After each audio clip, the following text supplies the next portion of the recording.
Alors, bonsoir. D'abord, un petit mot d'excuse. Enfin, j'avais prévu de terminer cette année avec 3 séances. Alors, j'avais prévu 3 séances. C'était sur les affects en psychanalyse et la contribution de l'analyse phénoménologique à ce problème. Et ça tenait 3 séances. Et puis, le 23 mai... en fait, je me suis aperçu qu'il y avait un quiproquo dans le calendrier. Moi, j'avais noté 23 mai. L'INHA avait réservé cette salle. Enfin bon, c'est très compliqué parce que je dois même cette année donner toutes mes dates pour l'année prochaine. Et puis l'INHA change les dates au fur et à mesure. Alors bon, voilà. Donc désolé. Du coup, il me fallait faire quelque chose en 2 séances. Et j'ai trouvé l'occasion, il n'y a pas de souci, il y a toujours une occasion. Je vais vous parler de Georges Perec pendant les 2 séances qui viennent. Pourquoi Georges Perec? Donc à la fin du mois de mars, puisqu'on ne s'est pas vu depuis un moment, j'ai commencé à réfléchir sur une exposition d'archives qui aura lieu l'an prochain à l'IMEC, à l'Institut Mémoire de l'édition contemporaine, près de Caen, un très très bel endroit, et une exposition pensée avec la directrice de cette institution, Nathalie Léger, et le cinéaste Henri Héré. Cette exposition, elle va s'appeler Table de montage. Ça sera son titre. Ça part d'une idée très simple. Vous vous installez devant une table, vous déposez ou disposez vos cartes postales, vos fiches, vos bouts de papier, vos images, voilà. Et puis avec ça, vous faites tout un tas d'hypothèses, de déplacements, de jeux. Donc, travailler, c'est jouer. Donc, vous jouez sur votre table, vous faites comme des réussites quand on tire les cartes, ou des tarots. Ça a à voir évidemment avec l'angoisse du temps. C'est une survivance de la divination. Alors, vous faites vos réussites et vous obtenez des différentes possibilités de montage. Et les montages issus de ces jeux ont une chance de faire apparaître sous vos yeux quelque chose de nouveau, un nouveau problème. C'est avec un nouveau montage qu'on a une chance de voir apparaître un nouveau problème. Et alors, on est allé voir l'endroit, c'est voilà, près de Caen, mais je me suis immédiatement posé la question. S'il y a un jeu sur la table, qu'est-ce qu'il y a sous la table? Il y a toujours quelque chose sous la table. Et je réponds de façon à la fois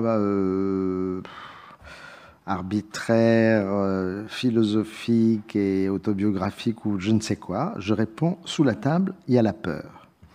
Sous la table, la peur. Sur la table, le jeu.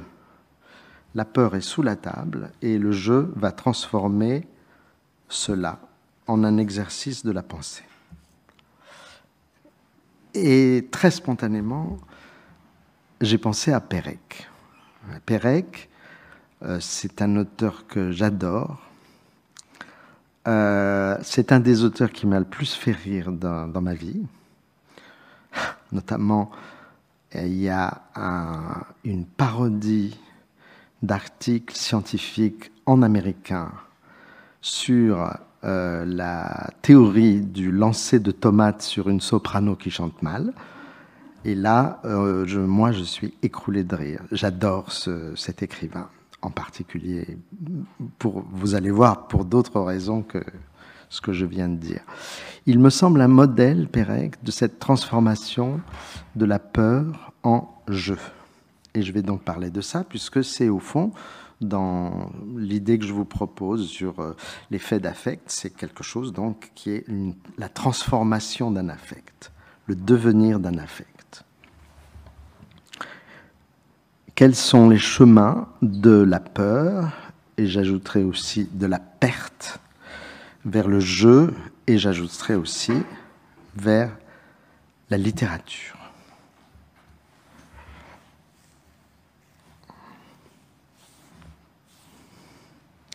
Et je vais partir d'une question qui va peut-être vous sembler arbitraire au départ, mais je ne pense pas qu'elle le soit. La question c'est, est-ce qu'on sait dire adieu? Sait-on dire adieu? Est-ce qu'on sait, quand on murmure ce mot, ou quand on fait juste un signe de la main, est-ce qu'on sait quelle émotion, à ce moment-là, survient, nous étreint, nous commeut, et peut-être même nous constitue, en ce sens, cette émotion, qu'elle va perdurer en nous, qu'elle va rester, qu'elle va survivre, qu'elle va innerver toute notre psyché. C'est ce concept que Merleau-Ponty a pris chez Husserl, le magnifique concept qui est le mot de Stiftung en allemand, qui est l'institution. Je vous avais fait tout un séminaire sur ce texte magnifique de Merleau-Ponty, sur comment instituer un sentiment. Voilà, chez Proust par exemple. Qu'est-ce qui fait que quand on devrait dire adieu, on a plutôt tendance à dire au revoir? C'est une vraie question. Et quelle serait la vérité de cet au revoir? Quelle vérité pourrait être contenue dans au revoir, adressé à quelqu'un dont on sent vaguement que peut-être on ne verra plus jamais cette personne? Et pourquoi on ne lui dit pas adieu? Pourquoi on lui dit au revoir? Peut-être parce que cette personne perdue va quand même revenir. On va la revoir d'une autre façon. En souvenir, en parole, en cauchemar, en tentative d'écriture. Quand on dit adieu, ou même quand on n'arrive même pas à le dire, souvent on se dit c'est une question d'indicibilité. On ne peut pas dire, c'est pas dicible. Indicibilité. La dernière proposition du Tractatus Logico-Philosophicus de Wittgenstein, ce dont on ne peut pas parler, il faut le taire. Indicibilité. Wittgenstein, juste une parenthèse, a engagé à l'époque du Tractatus une correspondance passionnante avec son ami Paul Engelmann, qui n'était pas philosophe de profession, mais qui avait lu le Tractatus, encore inédit, dans sa version dactylographie. Et donc, ils discutent ensemble sur la question « exprimer l'inexprimable ». Engelmann lui envoie un poème. C'est un long poème d'un poète très inconnu en France, Ludwig Uhland. C'est un poème entier consacré juste à une branche d'aubépine. Wittgenstein lui répond.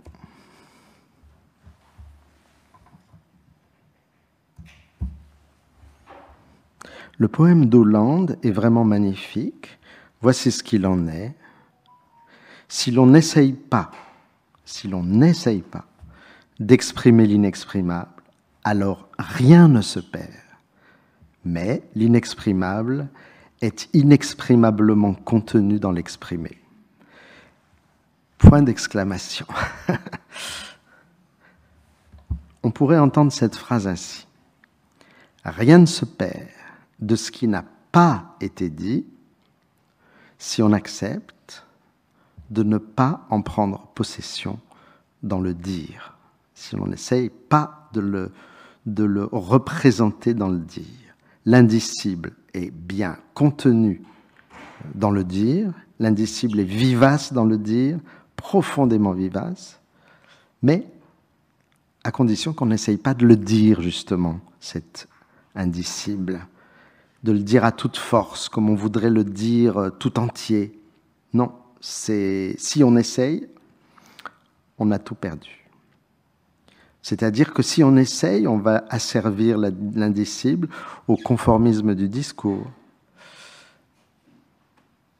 Et si on ne prétend pas le contenir comme une chose objectivable, si on n'essaye pas de le mettre en bocal, comme on mettrait un animal dans le formol ou un papillon épinglé sur une table d'anatomie, sur une planche d'anatomie, si on n'essaye pas ça, alors il y a quelque chose qui peut se mettre en mouvement.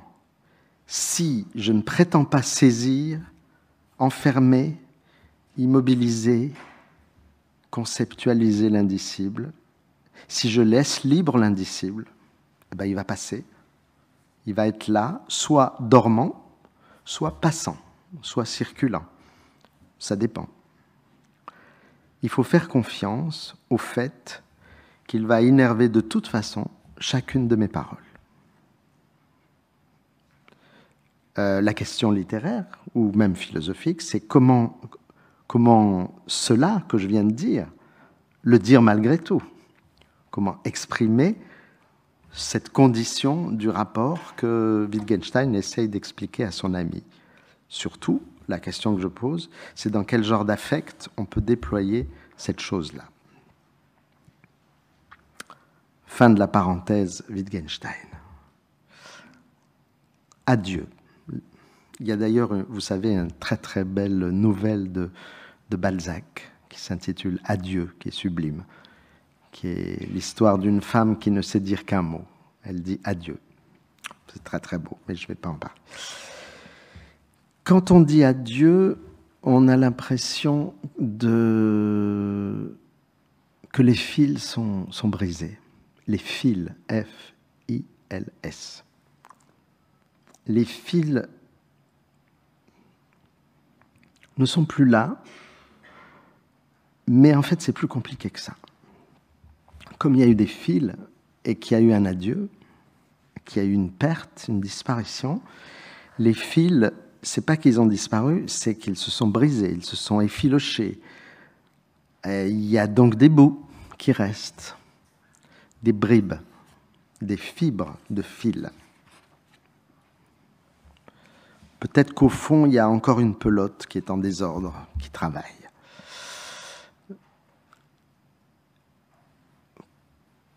Comment retrouver le au revoir? Comment saisir quelques fibres? Pérec a écrit pour ça un livre magnifique, W ou Le souvenir d'enfance. Il l'a écrit entre 1970 et 1974. Avant d'en parler, je signale que dans les mêmes années, quelque chose qui le concernait biographiquement, historiquement, directement, c'était une enquête menée par une psychologue ou une psychanalyste, Claudine Weig, V-E-G-H, et intitulée « Je ne lui ai pas dit au revoir ». Elle était constituée, cette enquête, d'entretiens avec des fils, F-I-L-S, et des filles de déportés. Et elle donnait une idée très concrète. C'était un livre magnifique que j'avais acheté quand j'étais très jeune, ça m'avait beaucoup impressionné. Une idée très concrète de la situation historique et psychique où se trouve en général, mais en particulier Pérec, l'écrivain, mais se trouve en général tout enfant qui a été privé, non seulement, comme on dit aujourd'hui souvent, il a pas pu faire son travail de deuil, mais tout simplement qui n'a pas pu dire adieu. Et donc du bouleversement affectif né de cette séparation double. Séparation de la personne et puis le fait qu'on n'a pas pu dire la séparation. Par exemple, dans le livre dont je vous montre la page de titre, là, on lit ceci. Quand les policiers les ont emmenés, il s'agit de la rafle du Veldiv ou d'une rafle quelconque, j'étais chez la voisine, je regardais par la fenêtre, ma mère a levé la tête vers moi et très discrètement, elle m'a fait un signe et c'est tout. C'est tout ce qu'elle a eu en termes d'adieu, de voir sa mère là-bas dans la rue, et un signe discret. Évidemment, si elle faisait un signe non discret, les policiers allaient chercher la petite fille. Un signe et c'est tout. Très important cette formule. C'est presque rien, un signe et c'est tout. Un signe entendu là comme un geste sans parole. C'est presque rien, mais de là va surgir tout un monde, et ça c'est un peu le matériau de ce livre d'entretien avec des enfants de déportés, tout un contre-coup d'images, de cauchemars, voilà. Par exemple, il y a un garçon qui raconte un rêve. Mon père revient, il sort d'un de ces trains plombés avec l'habit zébré, le crâne tondu, lui qui était si élégant. Il passe à côté de moi, je ne le reconnais pas, il me cherche, il ne me voit pas. Moi j'ai changé, j'ai grandi. Que faire? Je crie « Papa, papa », mais des centaines d'enfants font la même chose que moi. Alors j'ai une idée, je crie « Charles, appelle son père, monsieur G », enfin voilà. Silence affreux, immédiatement dans cette gare, des SS se précipitent sur mon père, puisque j'ai dit son nom, il ne fallait pas. Dans un autre entretien, c'est une jeune femme. J'apprends qu'il est possible de retrouver la trace de mes parents. Je voyage, seul jusqu'à cet endroit, j'y parviens enfin, c'est un désert, il n'y a aucune habitation, aucune végétation, mais je ne me décourage pas. Je marche dans ce désert, brusquement j'aperçois 3 sortes de trous ronds, un plus petit et 2 plus grands. Ils se sont cachés là pour survivre, c'est sûr. Alors je me précipite, j'enlève avec peine la pierre qui cache l'ouverture des trous, je les appelle, je leur dis que c'est moi, Hélène, leur fille, je dégage la pierre, je regarde, il y a des tas d'ossements et une voix qui ricane, et là je hurle et je me réveille. Je suis absolument sûr que Pérec a lu ce livre qui est paru après le W, mais c'est évident que ça l'intéressait. Pérec parle lui aussi dans W des fils brisés. Je ne sais où se sont brisés les fils, F-I-L-S, qui me rattachent à mon enfance. L'enfance a été pour Pérec, vous le savez sans doute, le moment, l'occasion d'avoir été ce fils brisé, F-I-L-S, mais brisé, un fils, brisé par la disparition successive de ses 2 parents. Son père est mort sur le front en 1940 et sa mère, en 1943, a été prise dans une rafle à Paris et envoyée vers Auschwitz. En conséquence de quoi, dit Pérec, dans W, je n'ai pas d'autre choix que d'évoquer ce que trop longtemps j'ai nommé l'irrévocable. L'irrévocable. Magnifique mot.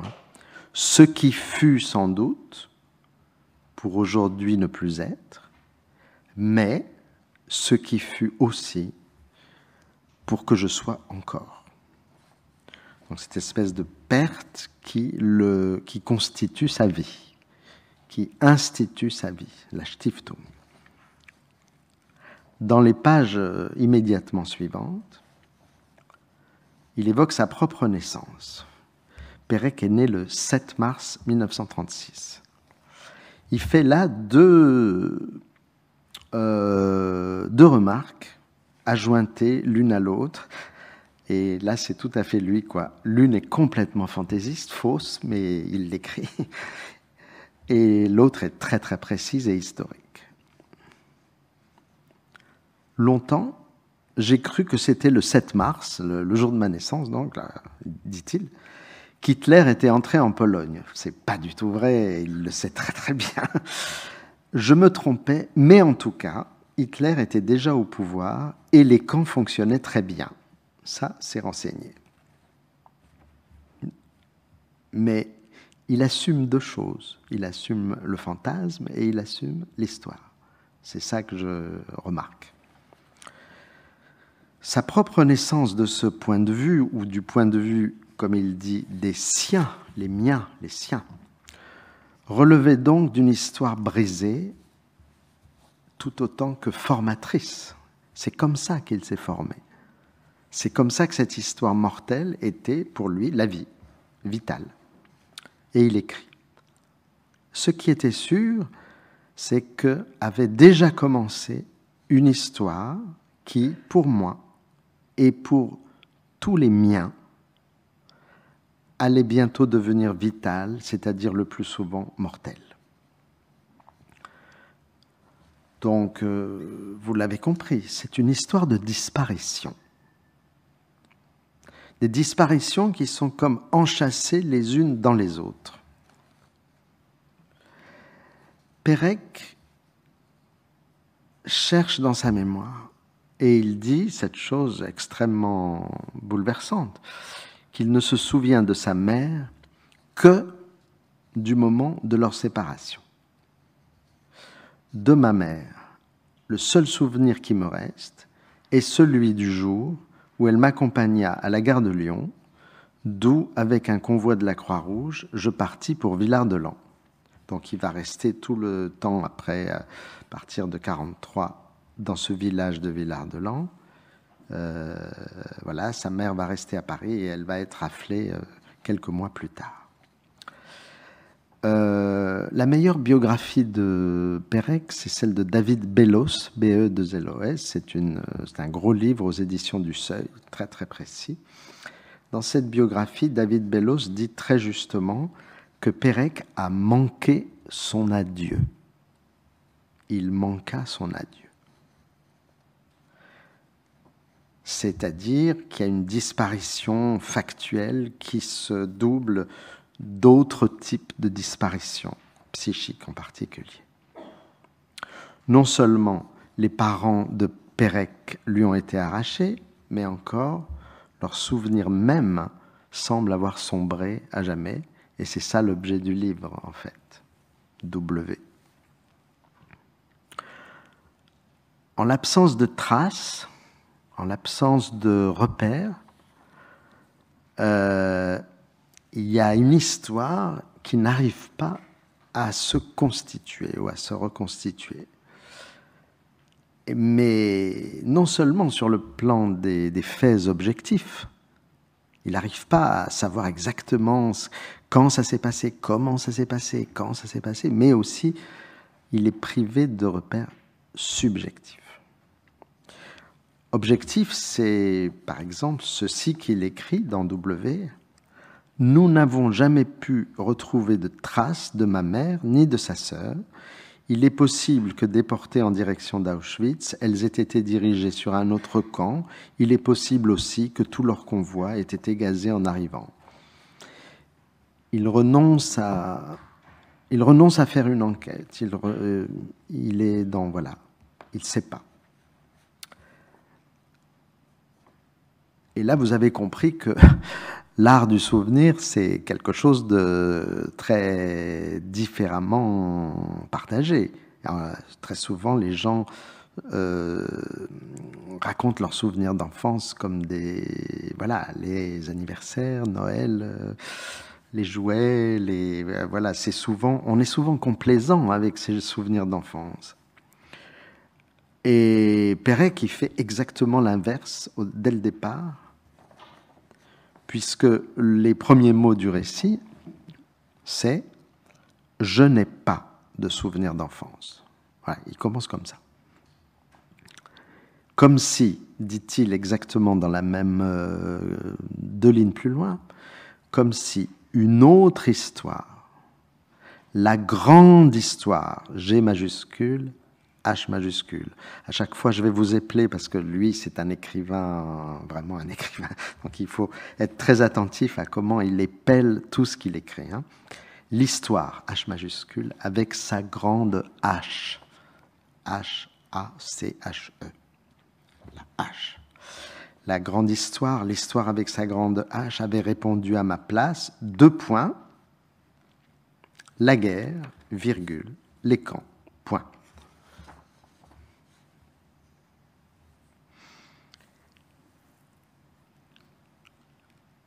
C'est comme si les faits historiques tranchent dans sa vie, mais ouvrent dans sa vie psychique une multiplicité de failles subjectives. Il y aura donc des faits d'affect. Il n'y aura pas seulement les faits historiques, bien sûr qu'il y aura des faits d'affect. Mais qu'est-ce que c'est des faits d'affect quand on a manqué son adieu? Pérec insiste sur le fait qu'il avait, je vous ai cité cette phrase très, très émouvante, donc de cette fille qui dit « elle m'a juste fait un signe et c'est tout ». Mais alors on dirait que Pérec n'a pas de signe du tout, lui. Toutes sortes de signes lui font défaut. Il manque de signes. Il n'a pas de représentation qui serait susceptible de nourrir son désir de mémoire. Et tout le livre, c'est la lutte pour ça. C'est extraordinaire. Il dit, dès le début, « Ma mère n'a pas de tombe ». Ça veut dire exactement qu'elle n'a pas de signe. Les Grecs anciens utilisaient le mot « sémeion », le signe, pour plusieurs choses. Pour le mot signe, donc, le signe du langage.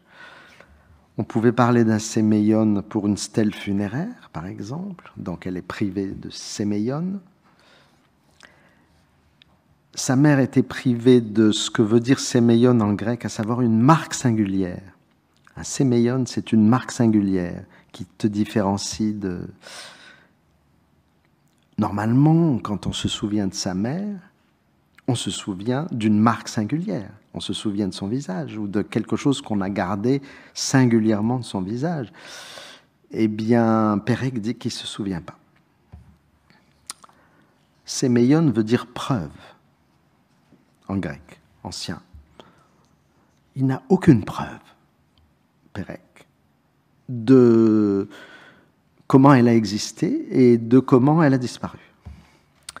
Sémeion veut dire en grec présage. Il n'a aucun présage. Sémeion veut dire portrait. Il a peut-être 2 photos de sa mère, presque pas de portrait. Non, 5 photos, pardon. Il a 5 photos de sa mère. Mais voilà, ça ne lui dit pas grand-chose. Il manque de signes.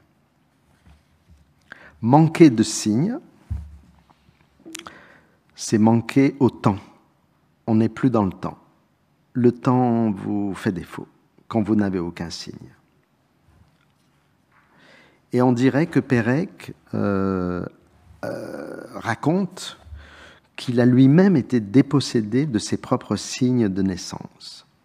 Donc, que Pérec est quelqu'un qui se définit lui-même comme écrivain n'ayant pas été inscrit dans le temps. Il ne sait pas exactement ce qu'est son passé, il ne sait pas trop ce qu'est son futur, il ne sait pas du tout ce qu'est son futur, il ne sait pas trop ce qu'est son présent. Il n'a pas de souvenir d'enfance, et dans son livre, là, il va dire qu'il veut s'en inventer quelques-uns. C'est très, très touchant, très beau. Donc, c'est-à-dire qu'il y a une décision de fiction majeure, qui est de dire, bon, il me manque ce souvenir, donc je vais l'inventer. De tous les souvenirs qui me manquent, celui-là est peut-être celui que j'aimerais le plus fortement avoir. Ma mère me coiffant. Il imagine sa mère le coiffer. Et vous comprenez bien que j'aimerais Aïès, hein, évidemment. Et que vous comprenez bien que l'orphelin manque de cet amour, que l'adieu manqué n'a fait que rendre plus cruellement manquant cet amour. L'adieu a été manqué et ça a fait manquer l'amour. Et ce que je dois dire pour commencer, parlant de Pérec, je vais vous parler de plusieurs œuvres, c'est que ça donne là, ça dessine un des thèmes principaux des commentaires qu'on fait sur Pérec. C'est-à-dire qu'on, très souvent, on commente Pérec sous le signe de l'indicible, le centre absent de toute son entreprise littéraire. Par exemple, Philippe Lejeune, qui est un autre, qui est un très très très bon, vous savez, c'est un grand spécialiste de l'autobiographie. Il a consacré un très beau livre à Georges Perec qui s'appelle « La mémoire et l'oblique ». C'est très beau parce que le mot oblique vient à la place du mot oubli. C'était publié chez POL et on ne le trouve plus du tout, malheureusement. J'ai dû l'emprunter en bibliothèque. Philippe Lejeune affirme que l'écrivain, parce qu'il était dos au mur, a pris exclusivement des voies obliques pour cerner ce qui avait été non pas oublié mais oblitéré, pour dire l'indicible. Ok. Dire l'indicible. Vous savez, il faut se méfier un peu de ces formules. Je pense que dire l'indicible, c'est une formule philosophiquement un peu paresseuse, parce qu'elle n'est pas dialectisée. Ce dont il faut se méfier dans notre histoire, là, il ne faut pas que le mot indicible nous dise tout. Si le mot indicible dit tout, ça ne va pas. Si le mot indicible dit le tout, ou le centre de tout, ça ne va pas. Il faut faire autrement. C'est sûr que Pérec écrit autour de ces disparitions. Ça, c'est sûr. Et ce qui a pris la place des signes qui lui manquent, des signes généalogiques, personnels, à lui, du visage de sa mère, des marques d'amour dont il n'a plus aucun souvenir de la part de cette mère pour lui. Tout cela ça va être du blanc. Si je l'exprime en termes spatiaux, ça sera du blanc, un blanc, blank, comme on dit en anglais. Ça sera un blanc, ou une constellation de blancs d'ailleurs. Il y a toujours plusieurs blancs. Ça, c'est si je parle dans l'espace. Si je parle dans le temps, j'ai envie d'employer un mot qui serait le mot « un arrêté ». Un arrêté de la mémoire. Pourquoi j'emploie ce mot? Parce qu'en fait, dans les années qui ont suivi la guerre, le jeune Pérec a reçu des arrêtés, c'est-à-dire des papiers officiels du ministère des Anciens Combattants et Victimes de Guerre. Il recevait des arrêtés. Ou bien ce qu'il appelle un décret. Dans W, ou le souvenir d'enfance, il dit « C'est seulement le 13 octobre 1958, donc c'est des années après, qu'un décret déclara officiellement décédée, ma mère donc, le 11 février 1943. Déjà en 1947, c'est reproduit dans la biographie de Bellos, il avait reçu ceci, qui, évidemment, quand on aime Pérec en tant qu'écrivain, recevoir un acte de disparition, c'est quelque chose d'incroyable. Il a reçu un acte de disparition. Il y a vraiment un vertige attaché à ces deux mots, y compris le mot acte, parce que le mot acte, c'est de façon d'ailleurs très très proche de Kafka. Hein. Acte, ça veut dire un arrêté de justice, ça veut dire un décret, ce qu'il appelle un décret. Donc il y a un acte de disparition, un décret, un arrêté, qui a brisé les fils. Il y a eu cette absence et il y a l'oubli. Et l'oubli, lui, il est en quelque sorte institué dans son être psychique. Il persiste. Notez bien que quand on a carrément oublié quelque chose, on ne regrette pas de l'oublier. Si on regrette d'oublier quelque chose, si on souffre d'oublier quelque chose, c'est déjà qu'on est dans un processus d'anamnèse ou de réminiscence. On est déjà dans une réminiscence impossible, mais une réminiscence. C'est tout à fait autre chose que d'avoir complètement oublié, de ne pas désirer s'en souvenir. Là, dans W, il y a un désir de réminiscence. Ce que Freud dit à propos de ça, c'est qu'il est assez facile de refouler une représentation. Il est assez facile d'oublier, de refouler une scène ou un signe. Mais souvent, on ne refoule pas l'affect qui est associé à ça. Et du coup, l'affect est survivant, il survit, mais sans être attaché à la représentation qui était émouvante. Il y a une émotion détachée de sa représentation. Vous voyez ce que je veux dire? C'est ce que je voulais vous développer en 3 séminaires, mais je le ferai peut-être au début de l'année prochaine. Donc, tous ces enfants de déportés qui n'ont pas pu dire au revoir à leurs parents ont dû beaucoup refouler des représentations, des signes. Mais leurs émotions, elles, ont survécu à travers une sorte d'absence d'amarre figurative, ou de repère figuratif. Et ça crée évidemment une douleur. Dans le souvenir qui lui manque, dont je viens de parler, sa mère le coiffant, qui est évidemment tragique d'une certaine façon, et qu'il décide de fictionnaliser, on peut dire donc que Pérec a perdu de vue la scène où sa mère certainement le coiffait quand il était petit. Il n'en a aucun souvenir. Mais lorsqu'il choisit l'expression que je vous ai citée dans le texte, le souvenir que j'aimerais le plus fortement, qu'est-ce que c'est beau! Là, noir sur blanc, il consigne la survivance de l'affect, de l'amour, jusque dans l'emploi de ce temps conditionnel, j'aimerais. C'est magnifique. C'est ça, ce conditionnel dit à la fois sa faille et en même temps son obstination, l'obstination du désir. Mais ce désir a perdu ses repères langagiers, ses repères figuratifs.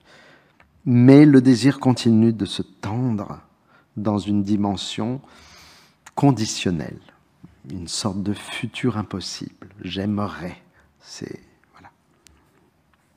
Donc la question que nous allons nous poser, c'est où passent les émotions dans l'œuvre, dans l'écriture de Pérec? C'est une question je ne crois pas qu'on la pose très très souvent. C'est quoi le destin de ces affects? Et là, je vais faire un petit peu une opération qui ressemble un peu à ce que j'ai pu faire avec Victor Klemperer, par exemple. Klemperer était supposé froid, objectif, philologue. Bon, les affects passent. Et bien Perret, qu'il est supposé, lui aussi philologue, pas du tout froid mais structural, formaliste, ou je sais pas quoi, ou lipien bien sûr, l'Oulipo c'est très important, mais voilà, on va voir ensemble si ça passe pas, où ça passe, comment ça passe. La fin de W ou le souvenir d'enfance nous renseigne déjà beaucoup sur la question que je suis en train de poser. Mais je reprendrai ensuite les œuvres presque par ordre chronologique après, vous verrez. Vers la fin du livre, il écrit « Il y eut la libération ».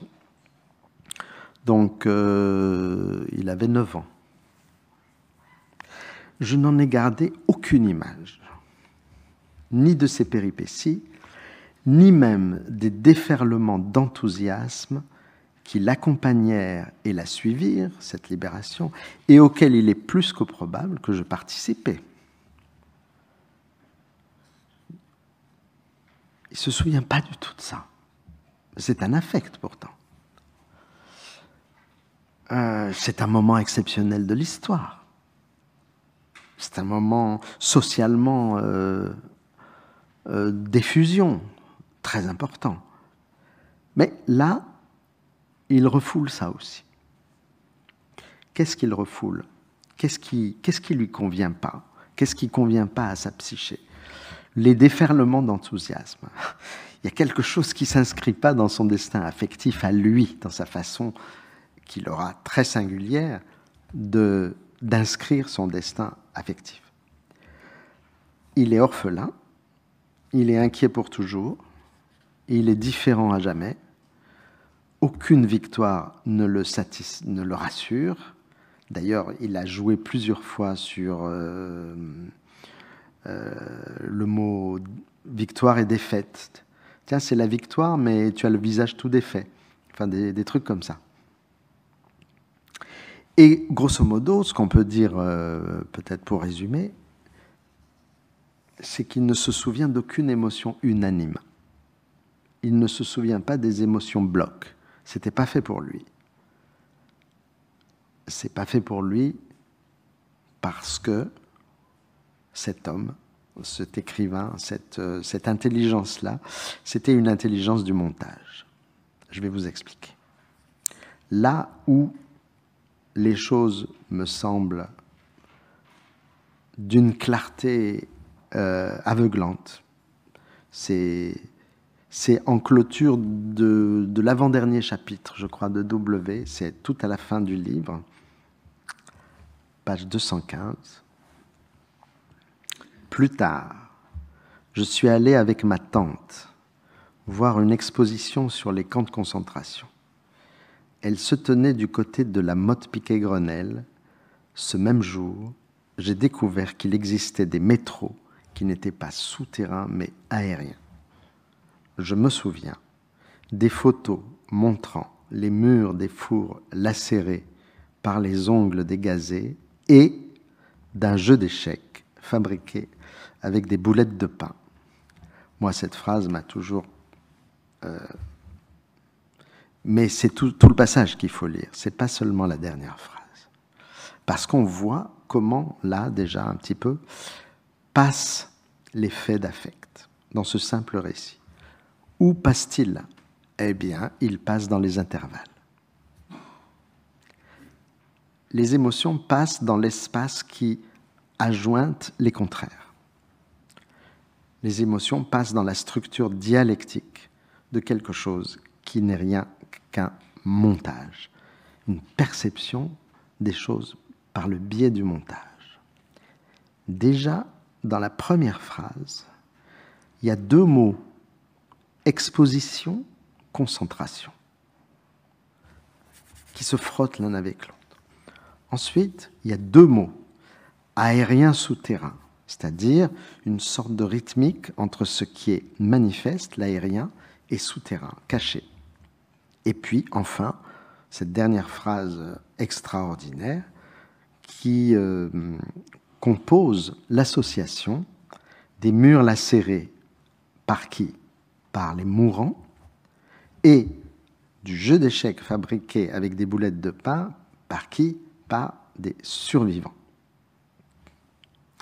Des prisonniers, en plus, si vous imaginez un peu, qui auraient été capables de se priver de nourriture, le pain, qui était rare, pour fabriquer leur jeu d'échecs avec de la mie de pain, clandestinement évidemment.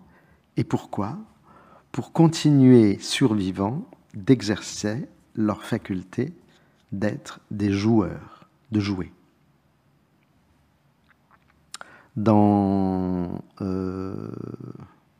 les photos magnifiques d'Agustí Centelles du camp de Bram, c'est un camp français qui enfermait les républicains espagnols, on voit les prisonniers qui se fabriquent, avec des bouts de bois, qui se fabriquent des jeux d'échecs aussi. Donc là, le montage, c'est mourant, joueur. Évidemment, dans ce montage, il n'est pas possible d'avoir un sentiment bloc. Il n'est pas possible d'avoir une émotion unilatérale. Vous ne pouvez pas être seulement dans l'effroi, en face des murs lacérés. Vous ne pouvez pas non plus être dans la fuite ou l'insouciance ou le déni dans le jeu d'échecs. Vous avez les deux, et c'est ça qui est extraordinaire. Vous avez une dialectique d'affect associée à ces deux images choisies par Pérec pour coexister, pour se débattre, là où il n'y avait donc pas une chose, où il n'y avait pas un signe, où il n'y avait pas un affect, mais où il y avait un rapport de toutes ces choses, un rapport de signes, un rapport d'affect hétérogène.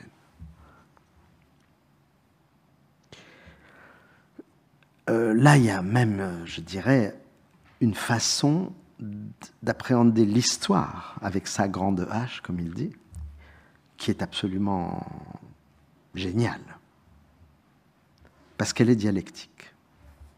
Et je vous propose l'idée que dans cette phrase, il y a comme dirait Foucault, une subjectivation matricielle de quelque chose qui est fondamental dans la façon dont l'écriture de Pérec fonctionne.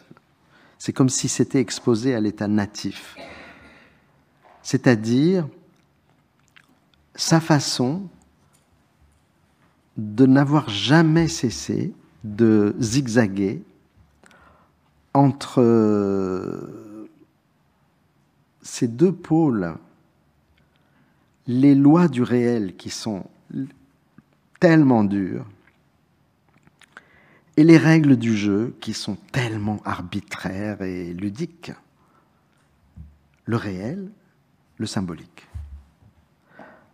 Un monde imposé, réel, c'est la peur. Un monde à inventer, imaginaire et symbolique, le jeu. Voilà, je vous propose ça comme point de départ. Dans W, déjà, il y a une sorte de réel, enfin, une sorte de, comment dire, de double affect concernant déjà son nom propre. S'appeler Pérec, c'est pas drôle du tout. Pérec dit, en hébreu, ça veut dire trou. En même temps, Pérec, c'est très amusant. Parce qu'en hongrois, ça veut dire bretzel.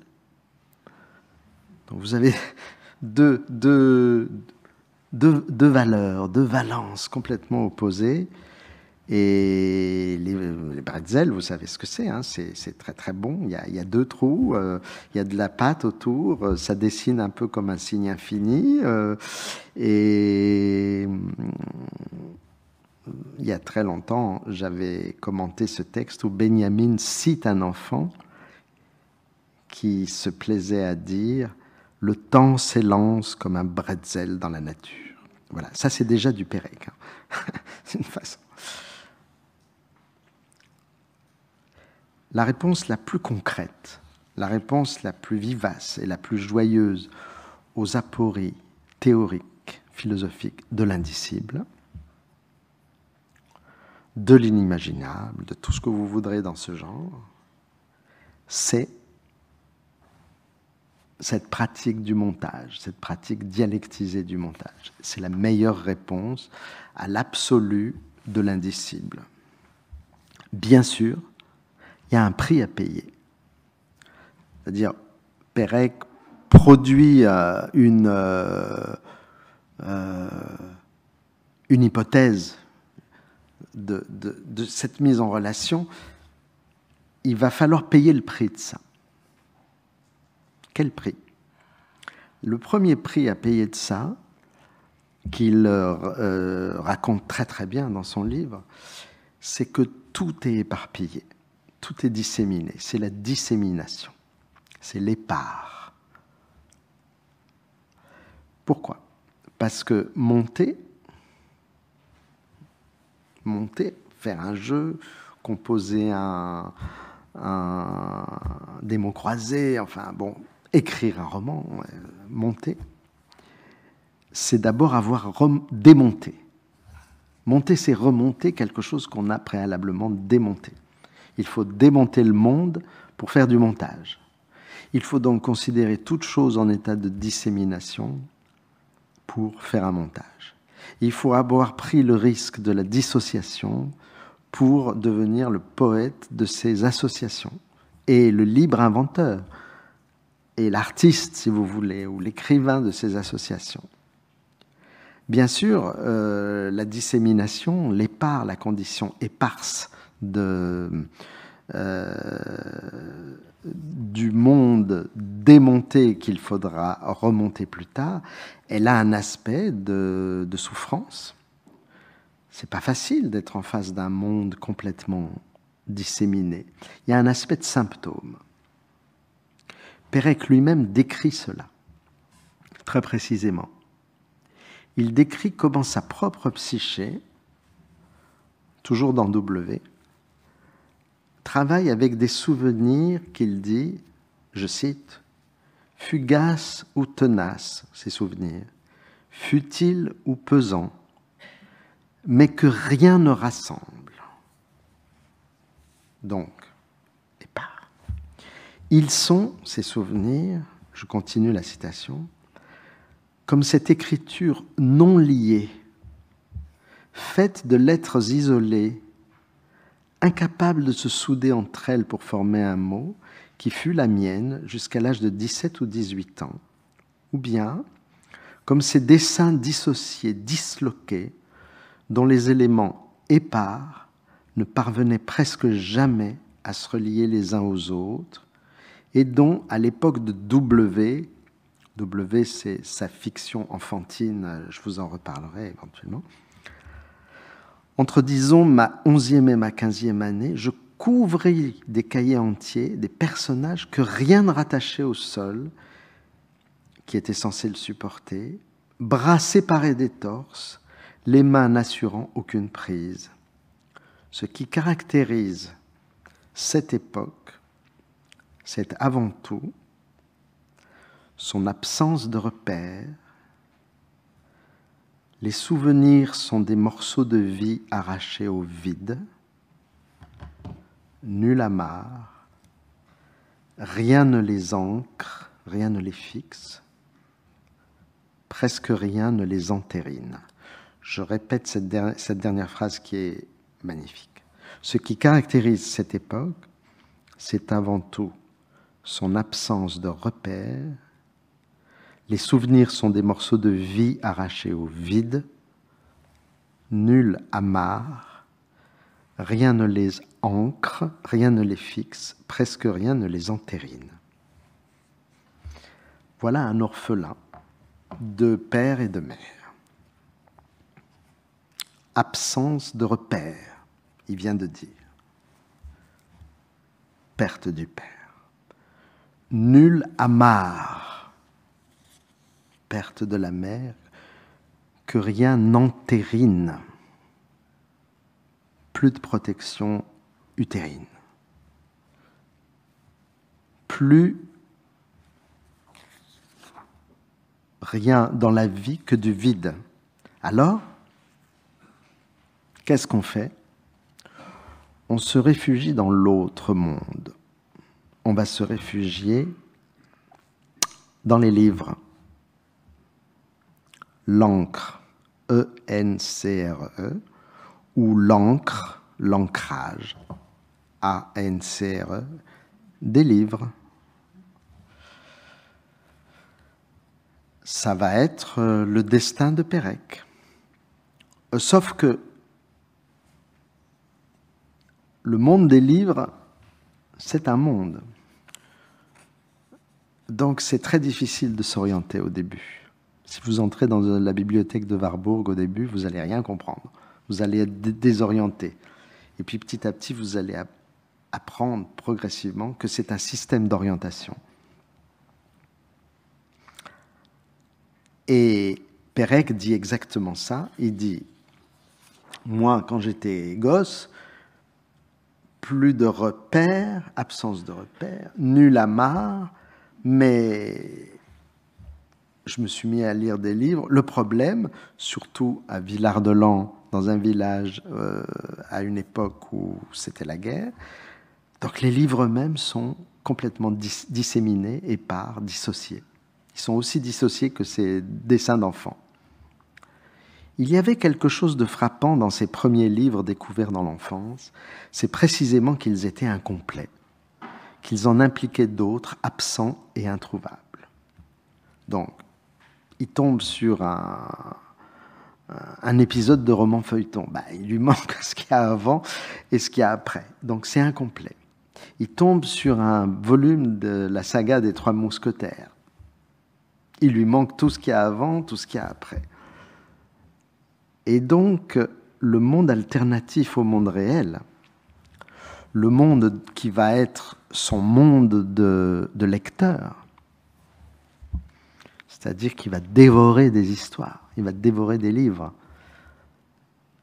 qui est l'alternative à l'histoire avec un grand H qui le dévorait. Mais ce monde des histoires à dévorer, ce monde de la fiction, sera déjà, dans son expérience enfantine, marqué du sceau de la dissémination. Et là où son génie arrive, c'est que de cette dissémination, il va faire un jeu inépuisable.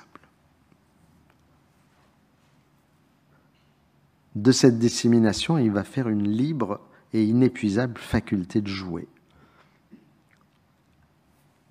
renversant l'opprimante et unilatérale sensation de la peur. Il va se mettre à jouer, à jongler avec les mots, à distribuer d'autres cartes. Il va tenter des martingales, il va jeter les dés, il va établir des relations. Et donc, depuis le creux de la peur, va surgir le jeu, avec sa liberté d'imaginer, d'associer, de fabriquer des nouveaux symboles, des nouvelles choses. Et ce qui est frappant, quand il raconte son expérience d'enfant en quelque sorte caché au village de Villard-de-Lans, réfugié, c'est qu'il fait un montage immédiat entre la guerre et la plaisanterie. C'est un passage où, là aussi, il y a quelque chose d'extrêmement initiatique. Il écrit « Du monde extérieur », donc il était dans ce village du centre de la France, enfin non, c'est dans le Vercors, C'est pas loin de Grenoble, Villard-de-Lans. Du monde extérieur, je ne savais rien, sinon qu'il y avait la guerre. Et, à cause de la guerre, des réfugiés, c'est-à-dire lui et d'autres enfants. D'un de ces réfugiés s'appelait Normand. Et il habitait une chambre chez un monsieur qui s'appelait Breton. C'est la première plaisanterie dont je me souvienne. Voilà. Donc, vous avez vu comment ça commence? Il y avait la guerre, et à cause de la guerre, il y avait les réfugiés, et puis il y avait Breton et Normand. C'est-à-dire, tout à coup, la bifurcation vitale du jeu qui ressemble à ce que j'appellerais une relève, au sens où Derrida traduit le mot Aufhebung chez Hegel, une relève dialectique qui est aussi l'idée d'un enfant qui décide de se relever provisoirement ou qui décide même de se soulever contre la situation qui lui est imposée. Et ce rapport, la guerre, le jeu, ou la disparition, la perte, le deuil, le jeu, est absolument fondamental. Je vais vous faire une dernière citation du livre de Claudine Weig pour vous donner une idée aussi de que ces espèces de montages, ils avaient lieu constamment. Il y a un passage du livre de Claudine Weig où c'est un enfant de déporté qui se souvient que quand il était petit, il n'avait pas le droit d'aller d'un point à l'autre d'une place, parce qu'au centre, il y avait un manège. Et les enfants juifs étaient obligés de... Ils n'avaient pas le droit de jouer. Une scène me reste. Les enfants qui portent l'étoile n'ont pas le droit de traverser la grande place. Ils doivent la contourner. Sur cette place, il y a des manèges et des enfants qui montent dessus. Bernard et moi, en rentrant de l'école, nous nous adossons à une vitrine face au manège et nous regardons. Plus loin dans l'entretien avec cette même personne, il écrit, il dit « Un car nous emmène, on nous déverse dans le camp de concentration de P. Nous y arrivons, Bernard, Judith et moi, dans les premiers. Pendant des heures, les cars se succéderont, remplis d'enfants de tous les âges. Je ne peux même pas dire combien d'enfants nous étions, ça grouillait partout, et pas un seul adulte avec nous. Alors, tu ne peux pas t'imaginer, on a joué, mais joué jusqu'à l'épuisement, il nous fallait ça. Le jeu, la guerre.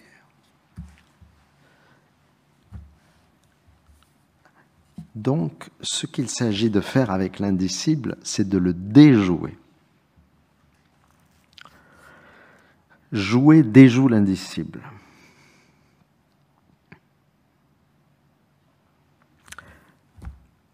W ou le souvenir d'enfance, enfance, infance, celui qui n'est pas encore un être parlant, et puis on devient un être parlant. Alors, jouer va devenir, quand on devient un être parlant, jouer avec les mots, se jouer des mots, jouer sur les lettres, jouer sur les phrases, jouer sur le dire. À ce moment-là, l'être parlant devient capable d'inventer ce que j'appellerais un jeu à transformation. Jeu qui permet de transformer. Un jeu à transformation, et j'écris ça avec au pluriel. Un jeu à transformation au pluriel. Des transformations. Qui permet donc de déjouer le monde de l'histoire avec sa grande H pour un monde d'histoire plurielle, de récits, de contes, de romans, de tous les genres littéraires possibles que Pérec va inventer, librement, arbitrairement, imaginairement. Transformer, qu'est-ce que c'est? C'est justement ne jamais s'arrêter sur un état. C'est passer. Transformer, c'est aller au-delà. Dans Un homme qui dort, dont je vous reparlerai tout à l'heure, si j'ai le temps. Oui, j'aurai le temps. À un moment donné, dans une phrase, Pérec lâche ceci. Ces mots, M-O-T-S, ces milliers, ces millions de mots, M-O-T-S, qui se sont arrêtés dans ma gorge. Quand on parle de la Seconde Guerre mondiale, on parle toujours des millions de morts. Donc, il y a une sorte de jeu à transformation des millions de morts en millions de mots. Mon hypothèse, en tout cas.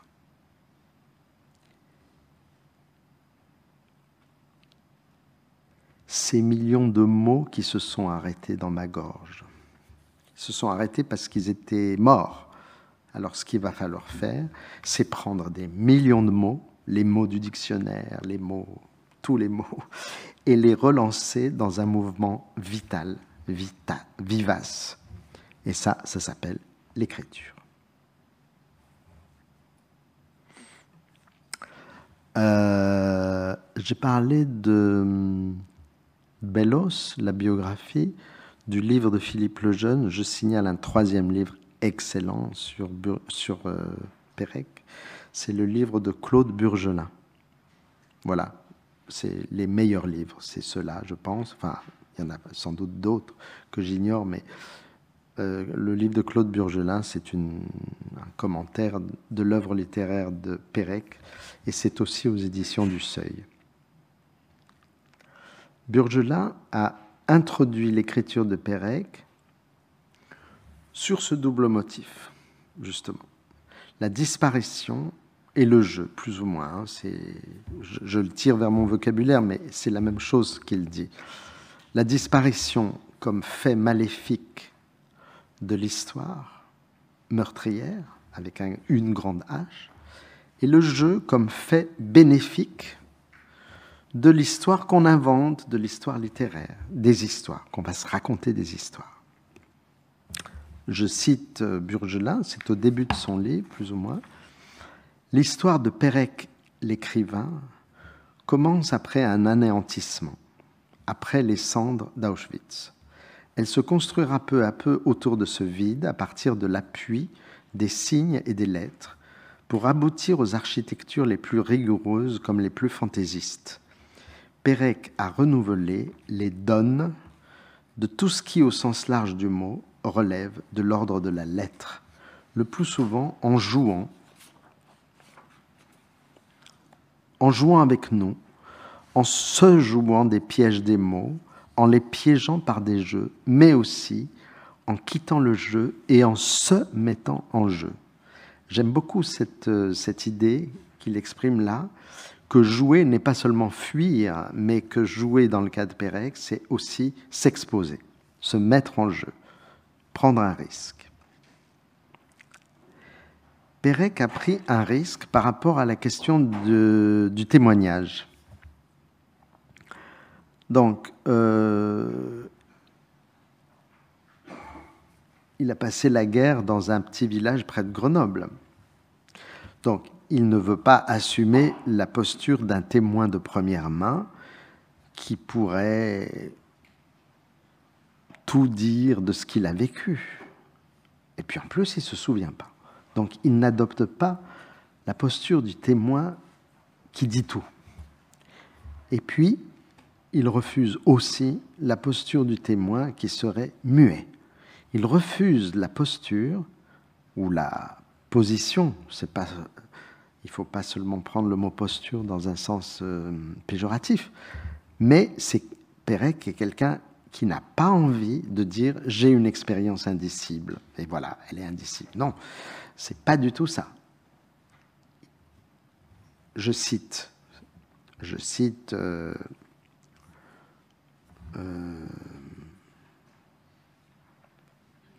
j'ai oublié le texte que je vous cite là.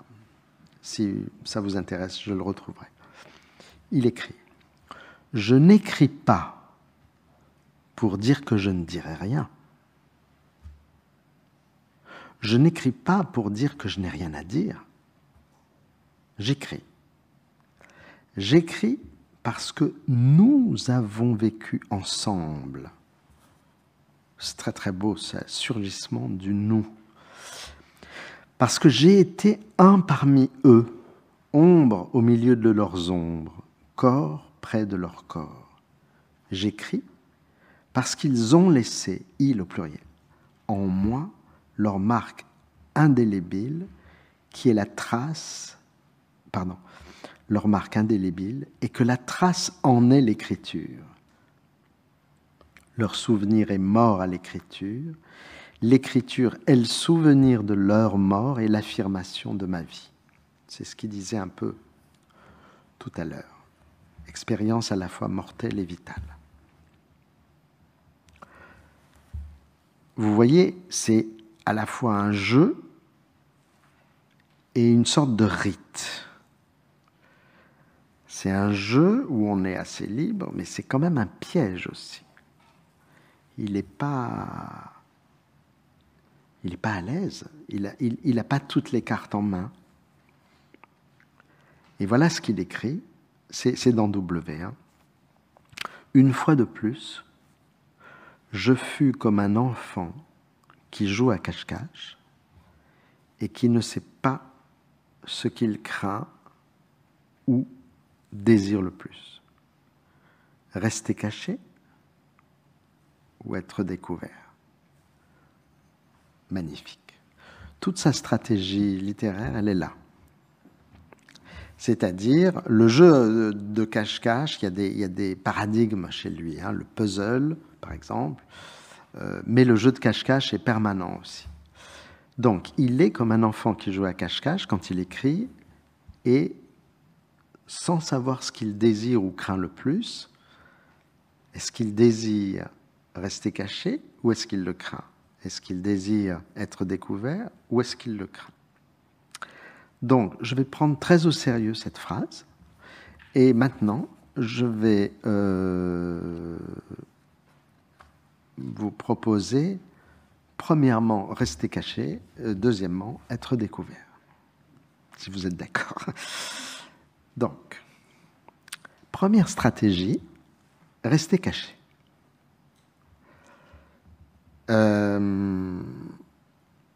Ça correspond exactement à ce qu'on pourrait dire une première période chez Pérec. C'est-à-dire, pour l'exprimer dans la problématique que je vous propose, c'est cacher sa peur. Je vais cacher ma peur. Ça, je serai bien caché. Ça veut dire une écriture qui refuse les épanchements émotionnels. D'accord. Ça veut dire soustraire son écriture à... Il n'y aura pas de transport épique. Il n'y aura pas de complainte lyrique. Il n'y aura pas de douleur tragique. Rien de tout ça. En déduire qu'il n'y a pas de fait d'affect ou pas d'émotion, c'est une erreur, à mon avis. Mais c'est clair qu'au départ, il y a ça.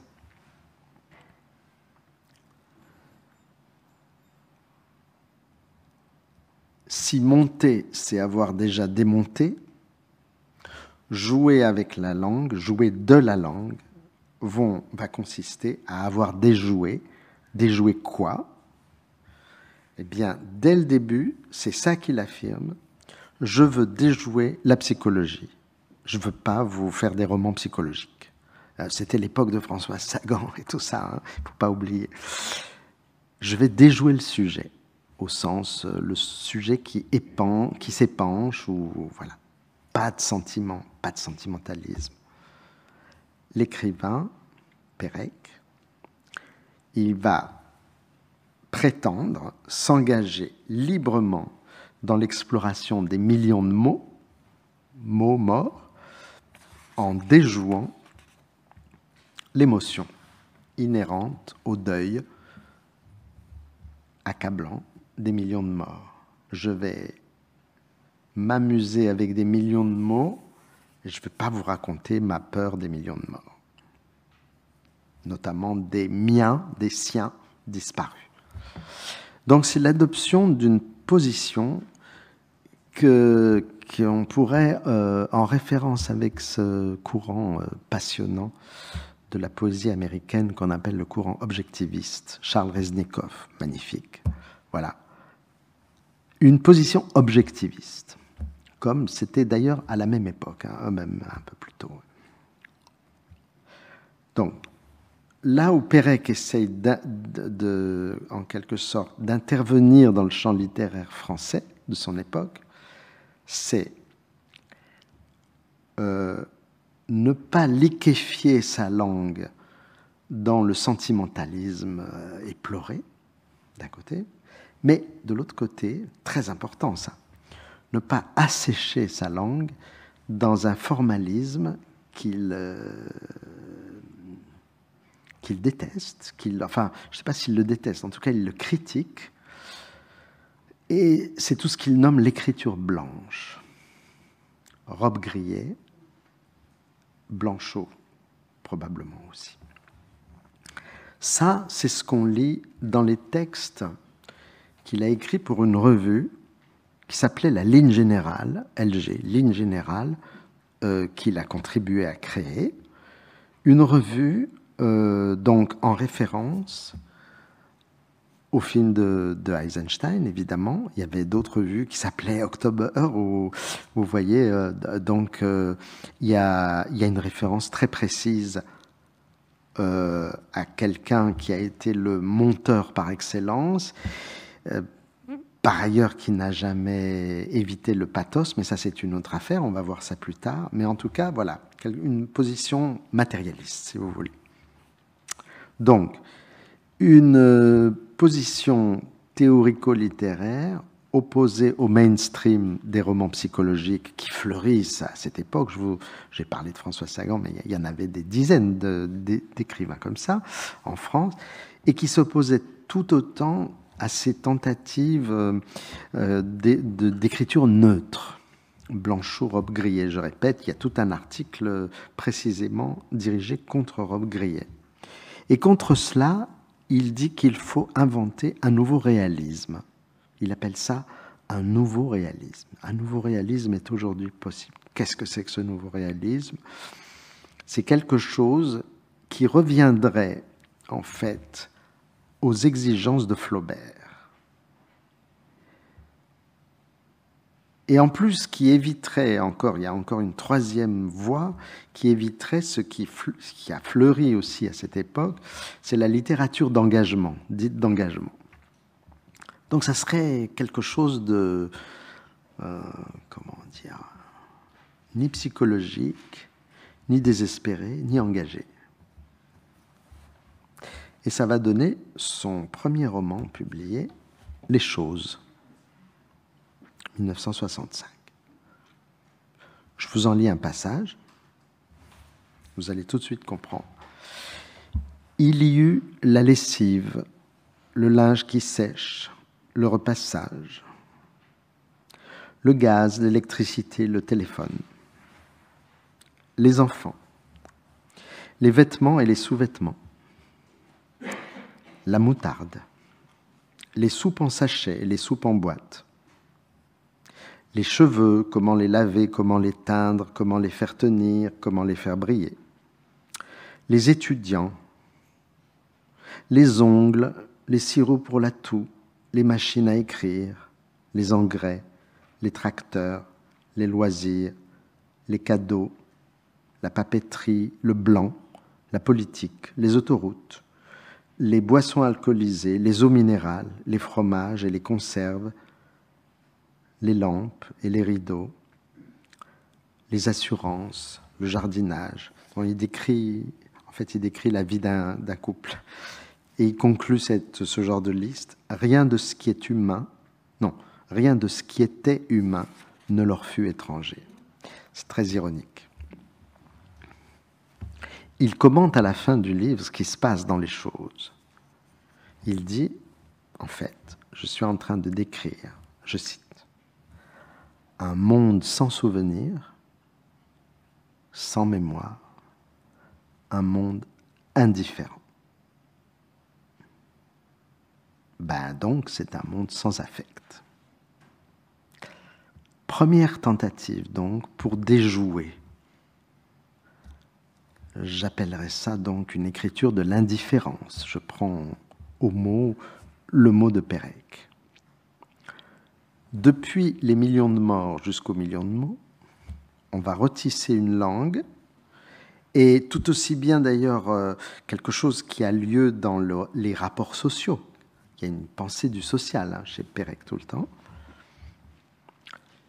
On va retisser une langue sans émoi, sans le moi psychologique, qui s'épanche, qui se plaint. Non, il n'y aura pas de plainte. Sans émotion. Il y a bien quelques moments dans le roman Les choses où les choses ne vont pas. Il appelle ça une tragédie tranquille.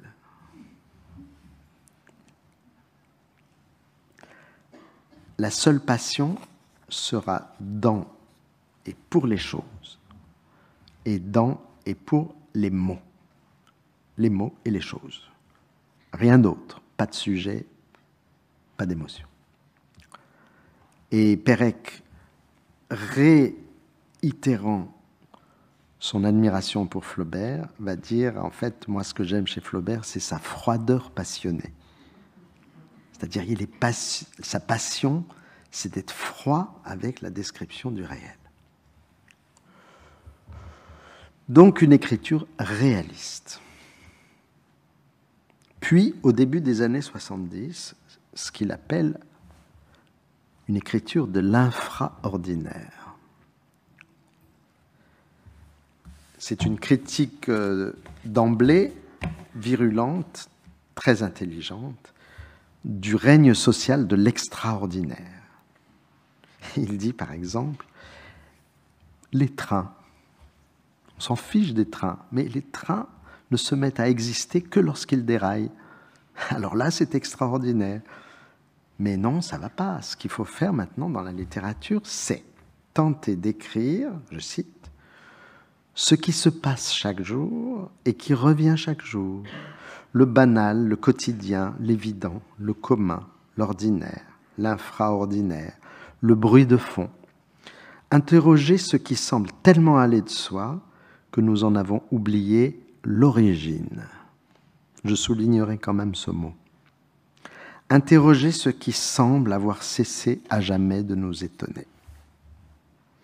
Donc là, on a une sorte de manifeste pour une écriture des choses minuscules ou des choses inaperçues de notre existence présente et qui passe, qui est comme le sous-sol de tout ce qui nous semble extrêmement exprimé de façon pas d'hystérie, pas d'expression.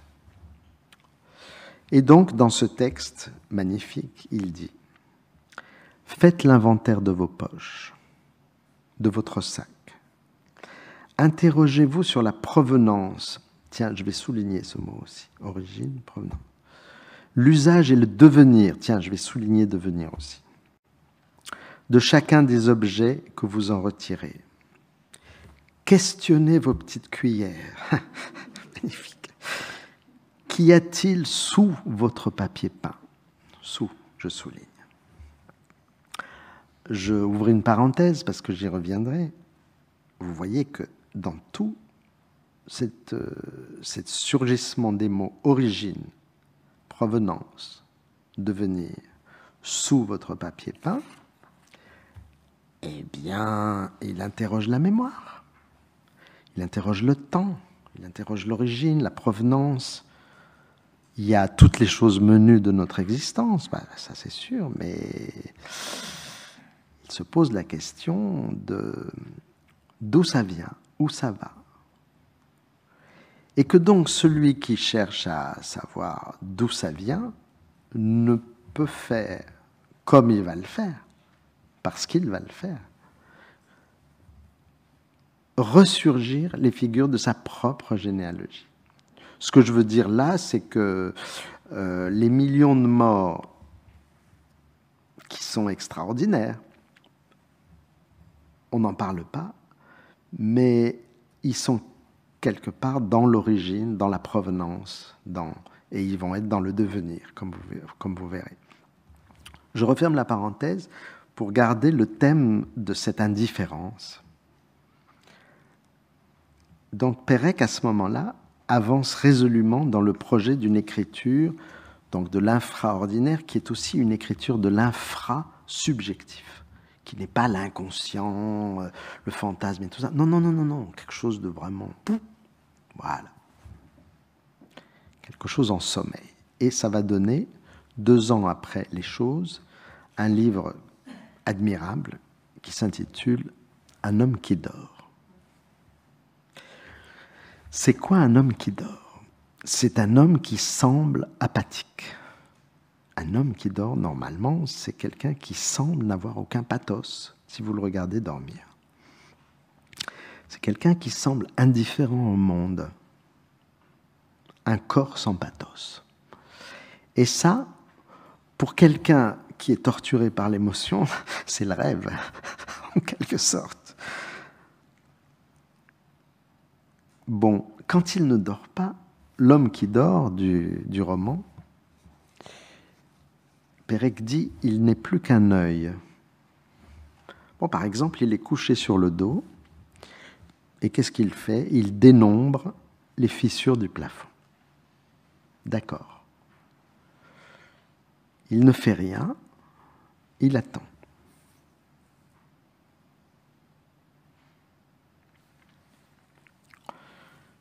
Voilà ce qu'il écrit. Et c'est un roman où il s'adresse à l'homme qui dort. Tu as 25 ans et 29 dents, 3 chemises et 8 chaussettes, quelques livres que tu ne lis plus, quelques disques que tu n'écoutes plus. Tu n'as pas envie de te souvenir d'autre chose, ni de ta famille, ni de tes études, ni de tes amours, ni de tes amis, ni de tes vacances, ni de tes projets. Tu as voyagé et tu n'as rien rapporté de tes voyages. Tu es assis et tu ne veux qu'attendre, attendre seulement, jusqu'à ce qu'il n'y ait plus rien à attendre. Que vienne la nuit, que sonnent les heures, que les jours s'en aillent, que les souvenirs s'estompent. Ah, on a compris quelque chose là. C'est qu'il veut congédier ses souvenirs. W ou le souvenir d'enfance, c'est bien plus tard. C'est 74. Pour l'instant, il veut congédier ses souvenirs et il veut congédier tous les affects qui vont avec. Il dit qu'il voudrait s'imaginer comme la simple pièce manquante d'un grand puzzle dont il ne sait rien. Ou bien, cet homme qui dort, on va le voir pour la énième fois reprendre son jeu de cartes et refaire des réussites. Les joies ensorcelantes des réussites. Qu'est-ce qu'il va réussir? Rien. Réussite pour rien. Simulacre de réussite. Des simples tentatives pour ne pas échouer complètement. Des essais parmi les, je cite, les 1000 manières de tuer le temps. Je cite. Aucune ne ressemble à l'autre, ces manières de tuer le temps.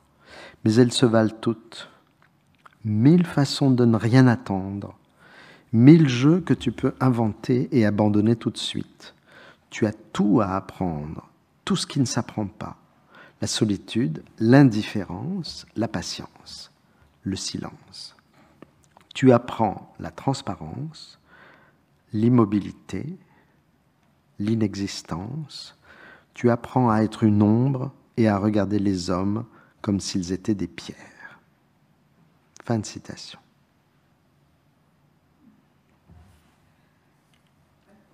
Vous voyez qu'on a déjà des éléments,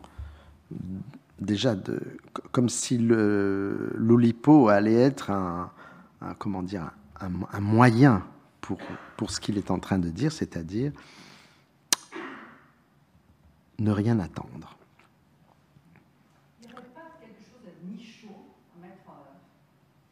Michaud est très différent parce que Michaud, il est un autre genre de joie. Oui, tout à fait. Mais bon, bien sûr, Michaud est attentif à... Mais là, contrairement à Michaud, là, on est dans un projet d'une écriture de l'indifférence, alors qu'il n'y a jamais d'indifférence chez Michaud. Michaud, Michaud n'a jamais peur de dire qu'il a peur, par exemple. Michaud n'a jamais... Pardon? On va jouer à le dire. Oui, c'est ça. Faire une réussite aux cartes, composer des solutions formelles ou des systèmes de signes, ce serait la façon de n'avoir plus rien à attendre. Mais quand on regarde, quand on lit ce roman, on s'aperçoit qu'il n'y arrive pas. Cette stratégie de l'indifférence, me semble-t-il, hein, c'est un échec.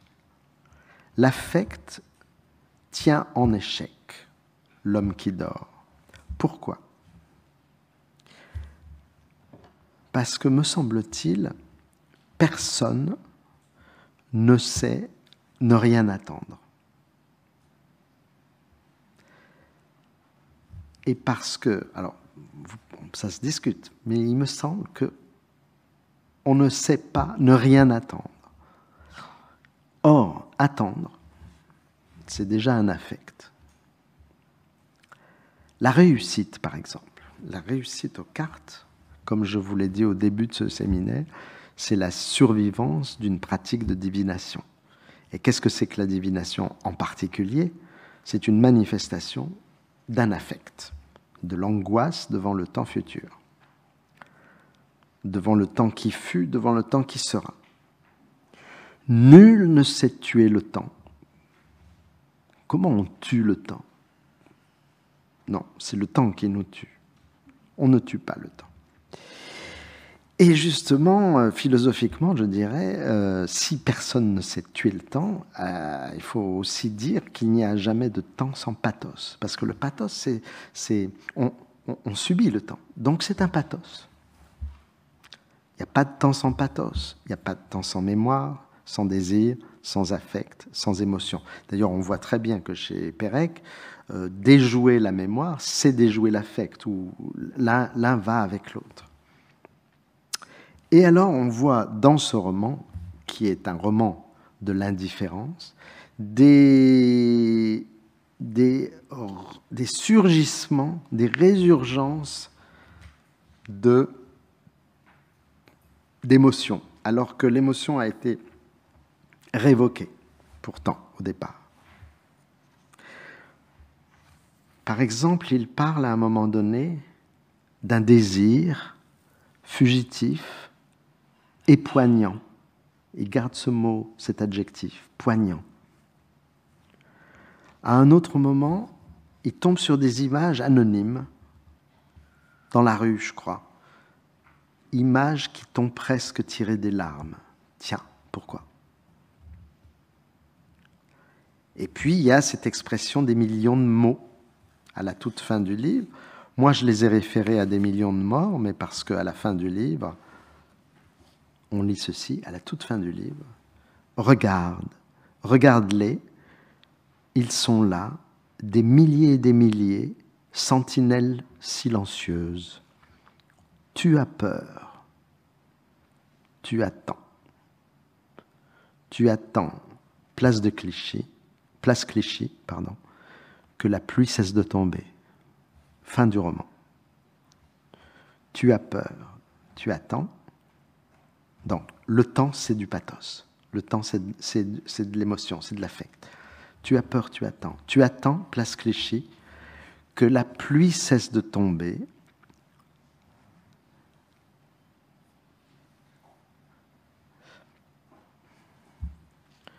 Est-ce que ça voudrait dire, hypothèse, que ce roman, qui est un roman de quelqu'un qui essaye de renoncer à attendre,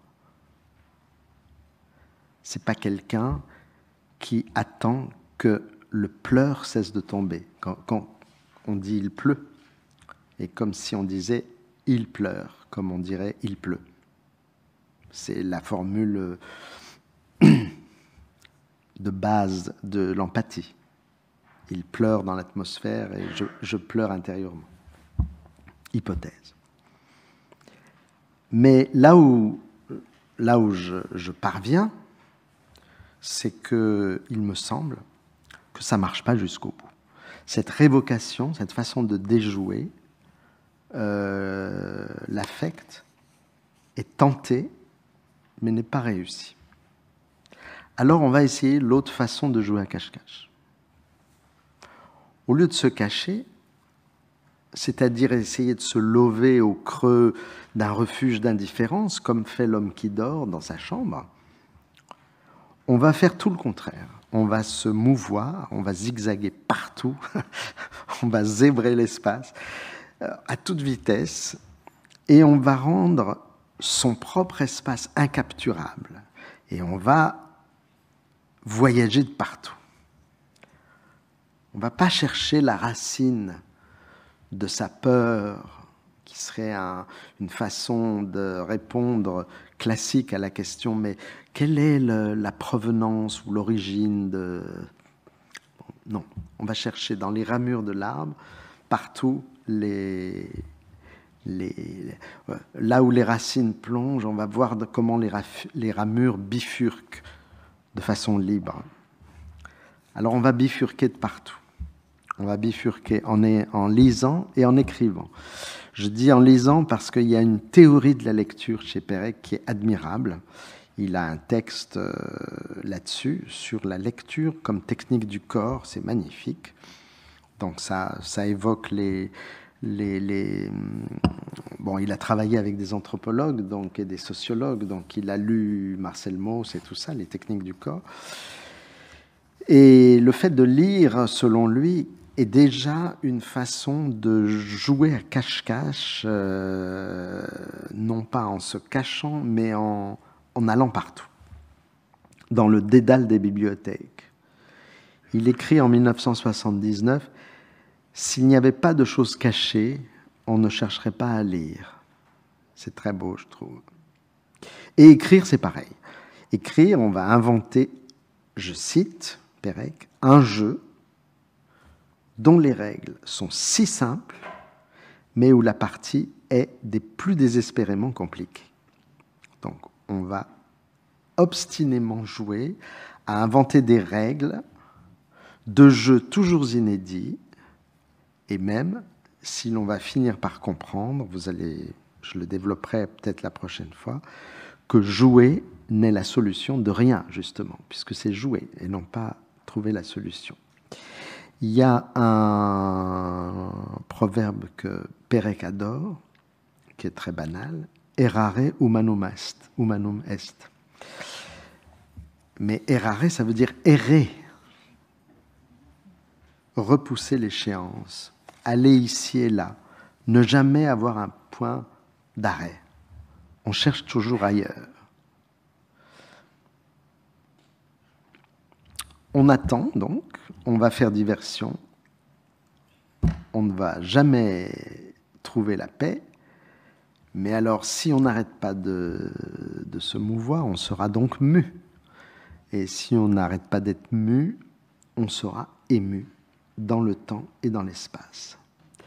Ce que je veux dire par là, c'est que Pérec a tenté une écriture de l'indifférence, comme il le dit dans Un homme qui dort. À la même époque, Jacques Derrida, exactement la même année, Jacques Derrida il a publié un livre qui s'intitule « L'écriture et la différence », et il a écrit un essai magistral sur la différence avec un A, différence, c'est-à-dire l'acte de différer dans le temps.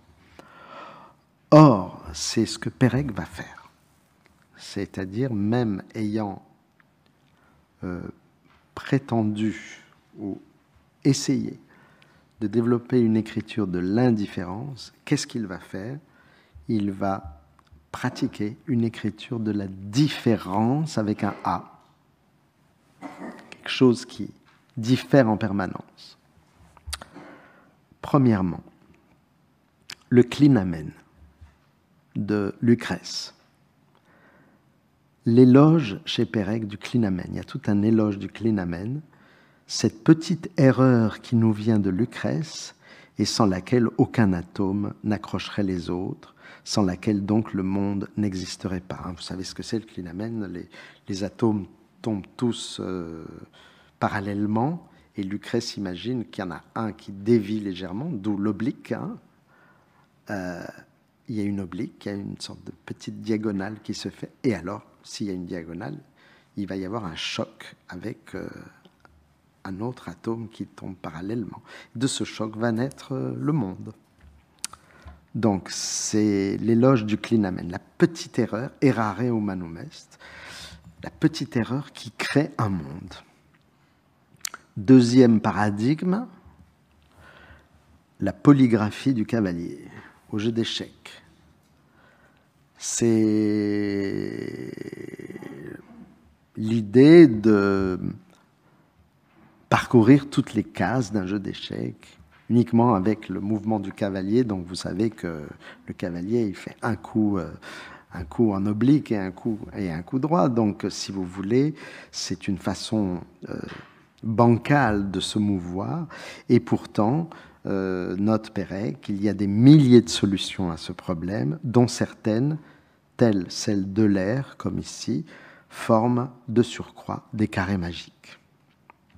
Troisième paradigme, ce qu'il appelle, lui, Pérec, son but littéraire, il appelle ça une versatilité systématique, c'est-à-dire ne jamais faire le même roman, ne jamais toujours changer de règle d'un roman après l'autre, changer la règle. Et c'est ça l'oblique dont parle Philippe Lejeune.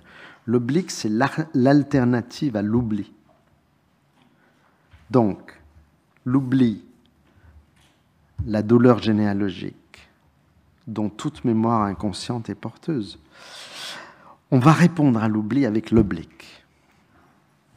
Oblique, c'est à la fois l'écart, parce que l'oblique biaise, et en même temps, c'est l'épuisement, au sens combinatoire du terme, parce que même de façon tordue, le cavalier va épuiser toutes les cases du jeu d'échecs. Donc là, on a un modèle qui est de travailler en oblique, de travailler de façon tordue, mais pour épuiser tout un espace pour jouer. Donc, comme vous le savez, c'est toute une série d'explorations littéraires chez Pérec qui prolonge cette écriture de ce que je viens d'appeler rapidement une écriture de la différence avec un A, en quelque chose comme une écriture de l'épuisement. On va essayer d'épuiser un donné. Donc c'est tout ce qu'on trouve dans Espèce d'espace, magnifique livre, avec des schémas qui correspondent. On va épuiser.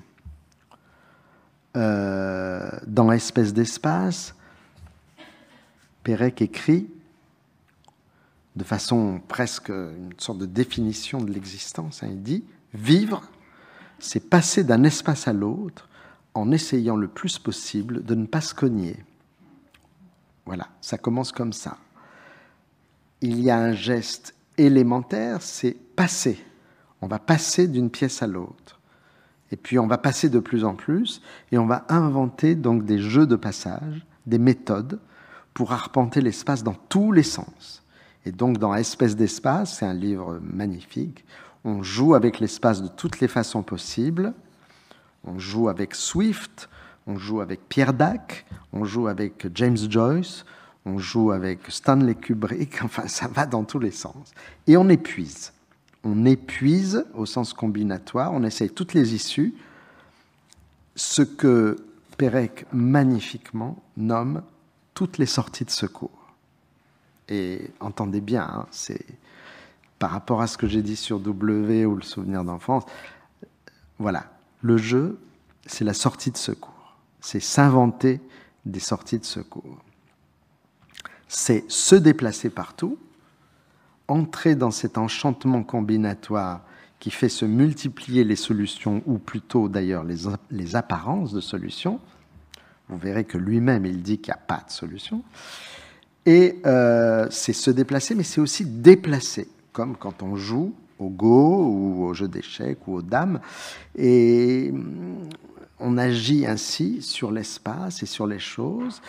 On déplace, on démonte, on remonte. On déplace un caillou, on soulève une plaque de béton, une dalle, et on découvre une nouvelle voie. Pérec dit, dans une psychanalyse, c'est pareil.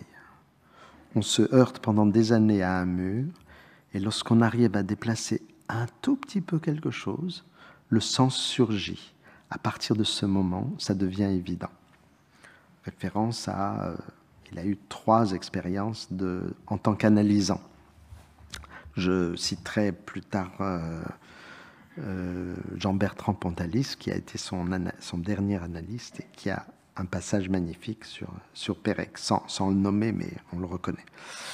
Je dirais que cette idée déplacer un tout petit peu pour quelque chose, pour que le passage se fasse, c'est aussi un thème dont on a, je ne sais plus si j'en ai vraiment longuement parlé ou pas, je ne me souviens plus, c'est un thème fondamental du messianisme juif tel que compris par Franz Kafka, Walter Benjamin, Ernst Bloch, Rosenzweig, Scholem, etc. C'est cette idée que le Messie viendra si je sais déplacer ce stylo. Rien de plus. Pas de...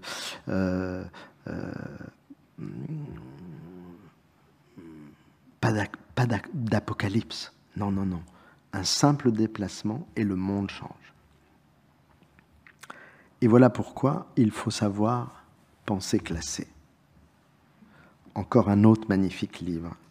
Dans la perspective même du déplacement et aussi du déclassement, de changer de classe. Penser classé. Évidemment, Pérec, il est très attentif à ce qui tourne autour de lui, donc c'est pas du tout évident qu'il ait eu un rapport précis avec Derrida. Ce qui est évident, c'est qu'il a lu Borges et qu'il a lu le début des mots et des choses de Michel Foucault, qui montre à quel point cette question, alors les mots, les choses, enfin tout Pérec est là, c'est les mots et les choses, et que comment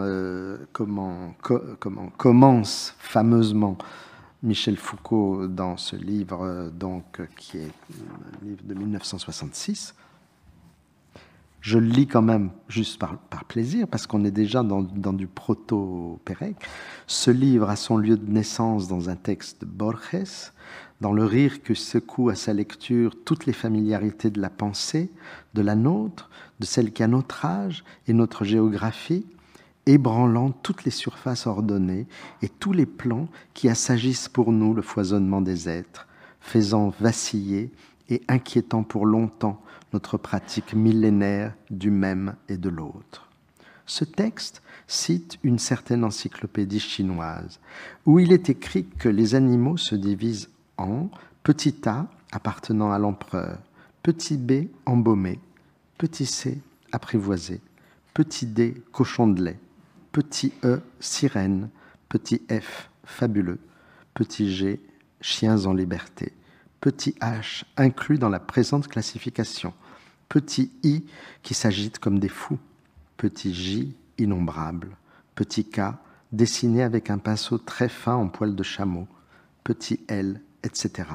Petit m qui viennent de casser la cruche, petit n qui de loin semble des mouches, etc. Et Foucault parle de l'émerveillement de cette taxinomie, etc., etc. Pérec est tout à fait proche de ça. Pérec dialogue avec Italo Calvino, avec Jacques Roubaud, avec Raymond Queneau, etc. Il va donc inventer, Pérec, des séries complètement vraisemblables et invraisemblables de tableaux, des collections de tableaux dans un cabinet d'amateurs. Il va recomposer les 6 traits qui forment tour à tour une croix gammée et l'étoile de David. Il y a 6 traits dans chaque cas, dans W ou le souvenir d'enfance. Il va décrire tout ce qui arrive et même tout ce qui n'arrive pas dans la même zone de géographie parisienne, dans notamment l'Herbier des Villes. Et puis vient de paraître en librairie cette énorme édition du projet qu'il avait intitulé Lieux. Donc il va inventer un herbier des villes, il va écrire un ensemble de notes concernant les objets qui sont sur ma table, qui sont pensés comme une réflexion sur ce qui est une sorte d'aménagement du territoire pour un individu singulier. Il va réfléchir sur l'art et la manière de ranger ses livres. Il va écrire un livre extraordinaire qui s'appelle Palindrome et qui donc est un texte qui se lit dans les 2 sens. Un palindrome, vous savez ce que c'est SOS, ça se lit dans les 2 sens. Mais là, c'est un livre entier qui se lit dans les 2 sens, mais avec des surgissements de signification extraordinaires. Élèvera, élu, bifocal, lithos, léthos, et notre pathos, à la hauteur de sexe à la Malek. Alors, vous voyez, c'est rigolo, mais en même temps, il y a ethos, c'est-à-dire la question de l'éthique. Le pathos, ethos et pathos sont complètement liés, chez Aristote par exemple. Et puis, le sexe à la Malek, c'est la question du formalisme de la langue, par exemple. Exemple parmi d'autres. Il va inventer toutes sortes de jeux intéressants en collaborant à des revues, genre Je sais tout, je ne sais plus comment ça s'appelle. Il va inventer des proverbes cachés et je vous en donnerai 1 ou 2 plus tard. Il va, sans compter évidemment le chef-d'œuvre de la fin de sa vie, La vie mode d'emploi, avec tous ses schémas, voilà, qui va placer sous le signe du puzzle ou de la pièce du jeu, où les pièces du jeu du puzzle sont rien de moins que les pièces d'une maison, avec toute la vie qui habite chaque pièce de la maison. C'est ce que j'appelle là, donc maintenant, après cette écriture de l'indifférence et de la différence, une écriture de l'épuisement pensée désormais comme une écriture de la contrainte.